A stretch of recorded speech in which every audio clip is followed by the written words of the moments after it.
मृत्यु एक ऐसी सच्चाई जिसे एक ना एक दिन आना ही होता है। इस घटना के बाद हमारी स्थिति क्या होती है ये आम लोग नहीं जानते। इसके बाद जीव को अलग अलग योनियों में वास करके अपने कर्मों का भुगतान करना पड़ता है। इसी तरह के जीवों को हम भूत, प्रेत, पिशाच, चुड़ैल, जिन, क्षेत्रपाल और ब्रह्म राक्षस कहते हैं। दोस्तों, अक्सर हमारे भारत में हम ऐसे किस्से सुनते आए हैं जब सुनसान जगहों पर लोगों का सामना ऐसे ही खतरनाक जीवों से होता है। ऐसे जीवों में सबसे ज़्यादा खतरनाक और ताकतवर ब्रह्म राक्षस को ही माना जाता है। और आज के एपिसोड में हम ब्रह्म राक्षस के पूरे रहस्य को जानेंगे और लोगों के साथ ब्रह्म राक्षस के सच्चे अनुभवों पर नज़र डालेंगे। तो एपिसोड को अंत तक ज़रूर देखिएगा। दोस्तों, मृत्यु के बाद कौन किस योनि में जाता है ये उसके जीवन के व्यवहार, कर्म, अकाल मृत्यु या मृत्यु के बाद हुए संस्कारों पर निर्भर करता है। जो इंसान अच्छे कर्म करता है, ध्यान साधना, योग या प्रभु की भक्ति करता है, वो मरने के बाद सूक्ष्म आत्मा में परिवर्तित होकर ऊपर के लोकों में जाता है। ऐसा व्यक्ति इन पाप योनियों से मुक्त ही रहता है, लेकिन बचे हुए लोगों को ऐसी ही योनियों में अगला जन्म मिलने तक भटकना पड़ता है।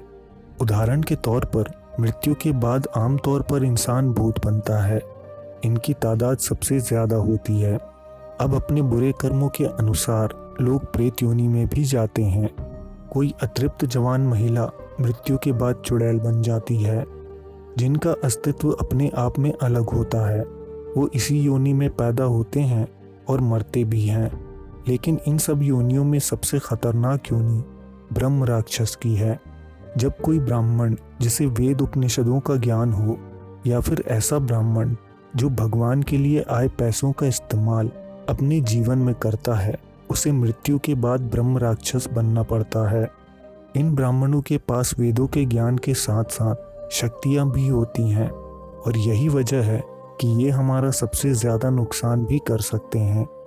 ब्रह्म राक्षस पुरुष और महिलाएं दोनों बन सकते हैं, और अगर ये किसी इंसान के पीछे लग जाएं, तो इनसे मुक्ति पाना लगभग असंभव होता है। इन्हें परास्त करने के लिए बड़े बड़े साधु महात्माओं को भी बहुत अधिक शक्ति का प्रयोग करना पड़ता है। ब्रह्म राक्षस की तादाद बहुत ही कम होती है, और इनके बारे में हमें पौराणिक काल से ही किस्से सुनने को मिलते हैं। दोस्तों, कहा जाता है कि ब्रह्म राक्षस मंदिरों के अंदर भी प्रवेश कर सकते हैं, और ये मुक्ति के भी काफ़ी करीब होते हैं। ये अपनी शक्तियों से कोई भी रूप रख सकते हैं, जिसको चाहें उसको मार सकते हैं। ये आमतौर पर इंसानों का मांस खाते हैं और वेताल से भी ज़्यादा ताकतवर माने जाते हैं। ब्रह्म राक्षस अक्सर पीपल के पेड़ पर अपना ठिकाना बनाते हैं। पुराने समय में लोग हमेशा पीपल के पेड़ से दूर ही अपनी बस्ती बनाते थे। इसकी वजह यही थी। दोस्तों, पहले के ज़माने में जब लोग सुनसान रास्तों पर अकेले सफ़र करते थे, तब अक्सर उनका सामना किसी पेड़ पर बैठे ब्रह्म राक्षस से होता था। माना जाता है वो लोगों से बहुत मुश्किल सवाल पूछते थे, जिसका जवाब ना दे पाने पर वो उन लोगों का मांस खा लेते थे। ब्रह्म राक्षस लोगों का नुकसान तो करते ही हैं, लेकिन अगर ये किसी से खुश हो जाएं, तो उनकी ज़िंदगी भी बदल सकते हैं। ये लोगों को स्वास्थ्य, संपत्ति और वरदान दे सकते हैं। ब्रह्म राक्षस ऐसे जीव हैं जिनमें ब्राह्मण कुल के ज्ञान के साथ साथ कुछ बुरे कर्म और वासनाएं भी हैं, और इसी वजह से इन्हें ब्रह्म राक्षस कहा जाता है। कुछ तंत्र उपासक ब्रह्म राक्षस की साधना करके उन्हें सिद्ध भी करते हैं। अगर कोई ब्रह्म राक्षस को सिद्ध करने में कामयाब हो जाता है, तो उसके पास अपार शक्तियाँ आ जाती हैं, जिनकी मदद से वो इस दुनिया में धन दौलत और नाम भी कमा सकता है। लेकिन ये साधना इतनी खतरनाक होती है कि इसमें जान जाने की संभावना बहुत अधिक होती है। 7वीं सेंचुरी में मयूर भट्ट नाम के संस्कृत कवि ने बिहार में मौजूद सन टेम्पल में पीपल के पेड़ के नीचे बैठकर सूर्य षटक नाम की एक कविता लिखी। इस पेड़ पर एक ब्रह्म राक्षस रहता था, जो मयूर भट्ट की लिखी हुई पंक्तियों को दोहराकर खुद को सजा देता और अपने पापों का प्रायश्चित करता था। जैसे ही मयूर भट्ट ने 100 अध्याय पूरे किए, उस ब्रह्म राक्षस की मुक्ति हो गई। दोस्तों, खास तौर पर दक्षिण भारत में ब्रह्म राक्षस के किस्से कहानियाँ काफ़ी प्रचलित हैं। आपको यहाँ मंदिरों के बाहर भी ब्रह्म राक्षस का चित्रण मिल जाएगा। वहाँ इनका सम्मान किया जाता है और इनकी पूजा भी होती है, लेकिन इसके पीछे एक कहानी मौजूद है। मान्यता है कि प्राचीन काल में दो बहुत अच्छे दोस्त थे। एक राजा था और एक मंदिर का पुजारी था। मंदिर का पुजारी काफ़ी सुंदर था, लेकिन राजा दिखने में औसत ही था। पुजारी अक्सर राजमहल में राजा से मिलने आता था। महल की रानी भी बेहद खूबसूरत थी और धीरे धीरे महारानी को राजा के मित्र से प्यार हो गया। राजा को जैसे ही रानी के प्रेम संबंध के बारे में पता लगा तो राजा ने पुजारी को मारने के लिए सैनिक भेज दिए।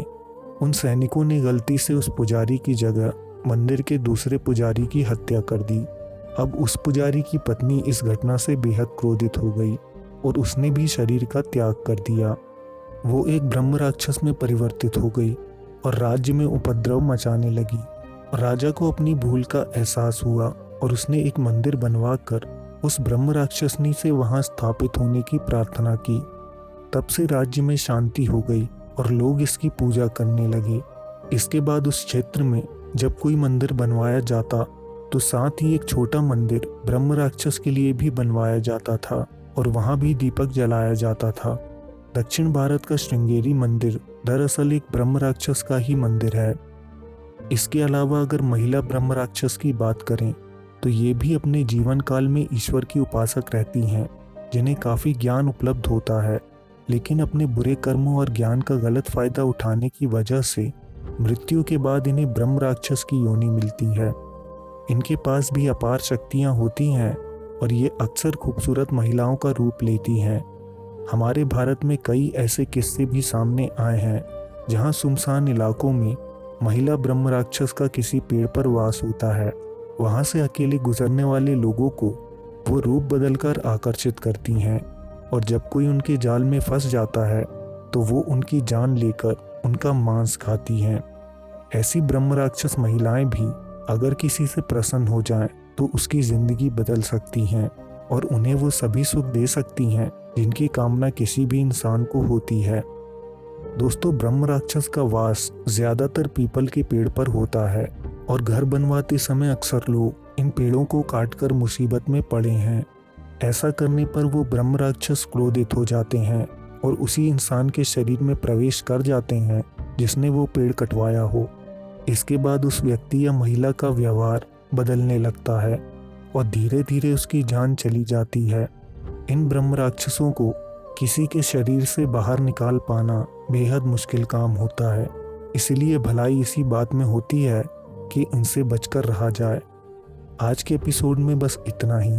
अगर आपको ये एपिसोड पसंद आया हो तो वीडियो को लाइक करके हमें सपोर्ट करें, कमेंट में अपनी राय दें और अगर आपने भी ब्रह्म राक्षस के बारे में कुछ सुना हो तो हमारे साथ शेयर ज़रूर करें।